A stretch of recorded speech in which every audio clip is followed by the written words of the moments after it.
Wait. Halo Ibu dosen dan teman-teman sekalian. Pada kesempatan kali ini, saya akan mempresentasikan hasil dari artikel ilmiah saya yang berjudul Upaya Jepang dan Indonesia dalam Menangani Isu Aborsi dan Perlindungan Terhadap Ibu Hamil. Sebelum saya masuk kepada materi, izinkan saya untuk memperkenalkan diri terlebih dahulu. Perkenalkan, nama saya Sherin Evangeline Chandra dari Prodi Ilmu Hubungan Internasional dengan NIM E06125110. Baik, kita akan masuk ke dalam pendahuluan. Secara singkat, aborsi itu kita ketahui bahwa ini adalah sebuah pengguguran janin atau pengguguran kandungan. Nah, bagi beberapa negara itu ada yang melarang sekaligus juga menerima atau membolehkan untuk melakukan aborsi. Di satu sisi, negara yang menolak itu merasa bahwa aborsi itu berkaitan dengan mengambil hak hidup manusia lain, yaitu janin itu. Dan di sisi lain, terhadap negara-negara yang menerima atau memperbolehkan aborsi itu kayak menganggap bahwa pilihan untuk melakukan aborsi itu adalah sepenuhnya hak yang dimiliki oleh sang ibu untuk melakukan hal tersebut. Nah, terdapat dua jenis aborsi, yakni aborsi secara langsung dan juga tidak langsung. Nah, aborsi secara langsung itu adalah aborsi yang secara sang ibu itu secara akal sehat dan mengetahui bahwa akan melakukan aborsi. Nah, dan yang secara tidak langsung yaitu ketika sang ibu itu mengalami yang namanya mengalami keguguran atau mengalami kecelakaan yang menyebabkannya kehilangan janin tersebut. Nah, ada sebuah fun fact yaitu Jepang merupakan negara ketiga terbanyak yang melakukan kasus aborsi di dunia. Nah, hal ini itu tidak berlandaskan dari tanpa teori karena perlu kita ketahui bahwa Jepang itu merupakan negara eh, dengan apa nih?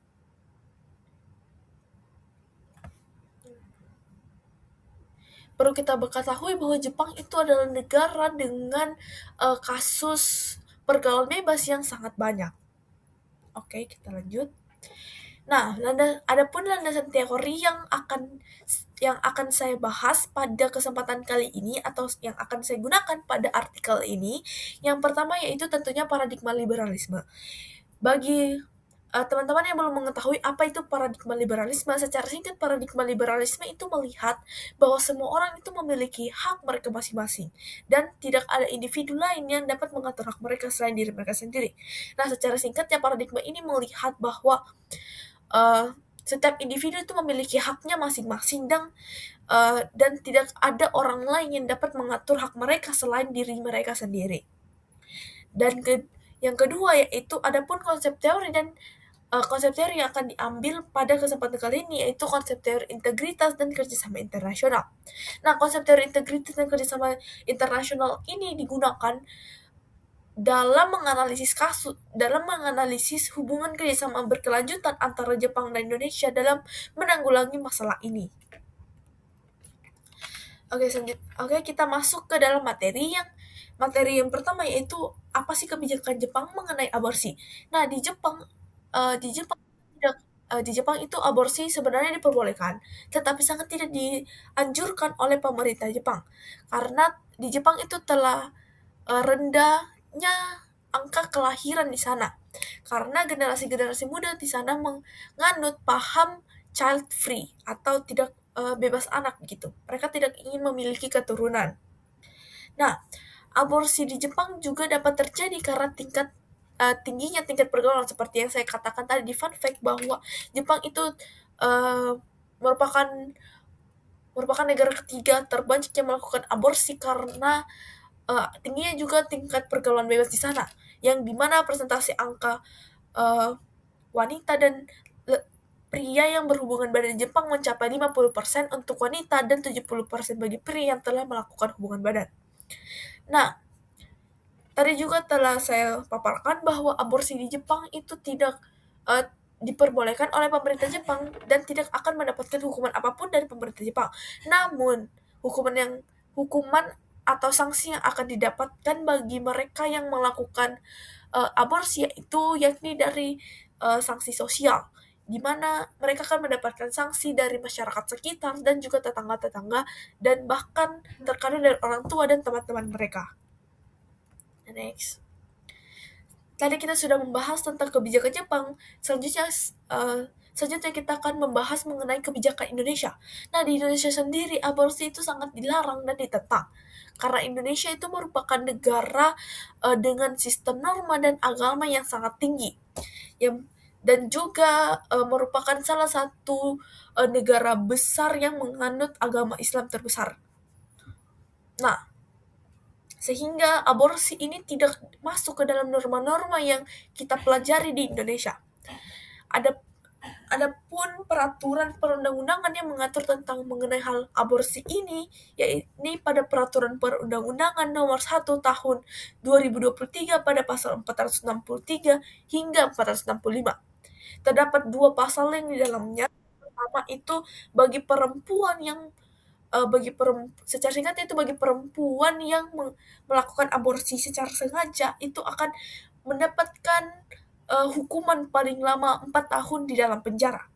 Nah, tetapi peraturan perundang-undangan ini terdapat pengecualian atau syarat pengecualian, yakni pada ayat kedua pada pasal ini, yang berbunyi bahwa ketentuan hukuman pada pasal 1 itu tidak berlaku pada perempuan yang mengalami kekerasan seksual, pelecehan, pemerkosaan, dan kekerasan seksual lainnya yang menyebabkan kehamilan.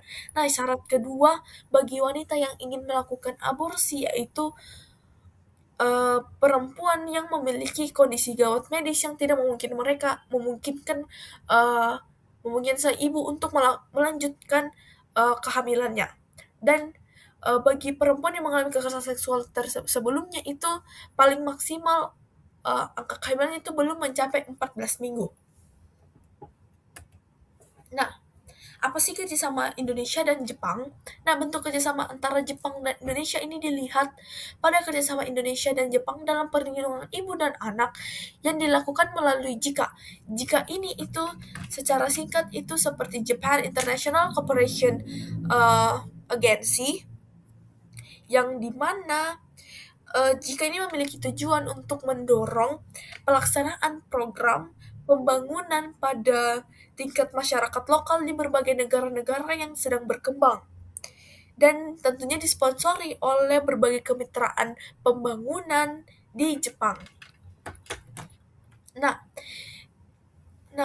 bentuk kerjasama ini yang dilakukan melalui JICA ini sudah ada di Indonesia sejak tahun 1992 yang dilakukan di Salatiga, Jawa Tengah.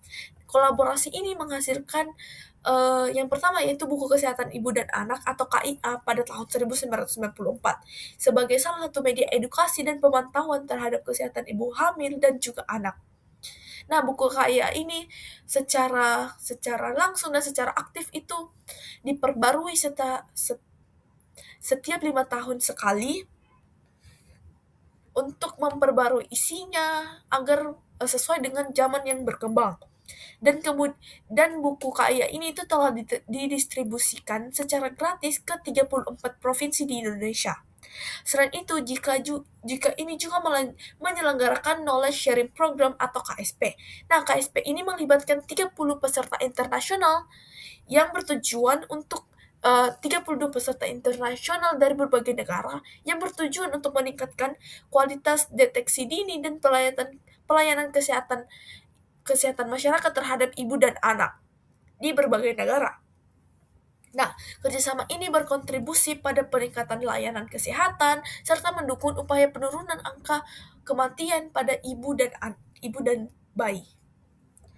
Nah, apa sih dampak dan hasil dari kerjasama JICA ini? Nah, hasil kerjasamanya itu terbagi menjadi 3. Yang pertama, terbentuknya atau terbuatnya Buku Kesehatan Ibu dan Anak KIA pada tahun 1994 sebagai salah satu sarana edukasi dan pemantauan kesehatan terhadap ibu hamil serta juga anak.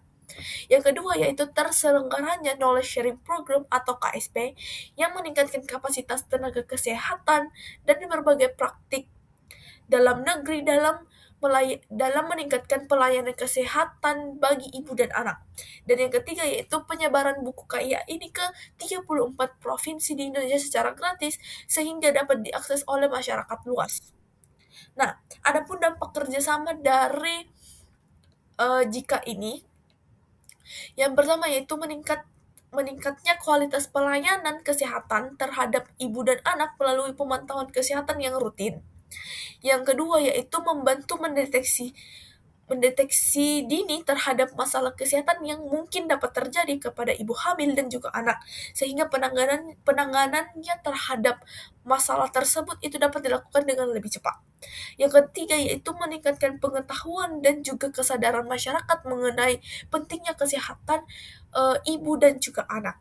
Yang keempat yaitu berkontribusi pada upaya penurunan angka kematian pada ibu dan bayi melalui pemeriksaan dan pemantauan kesehatan secara berkala.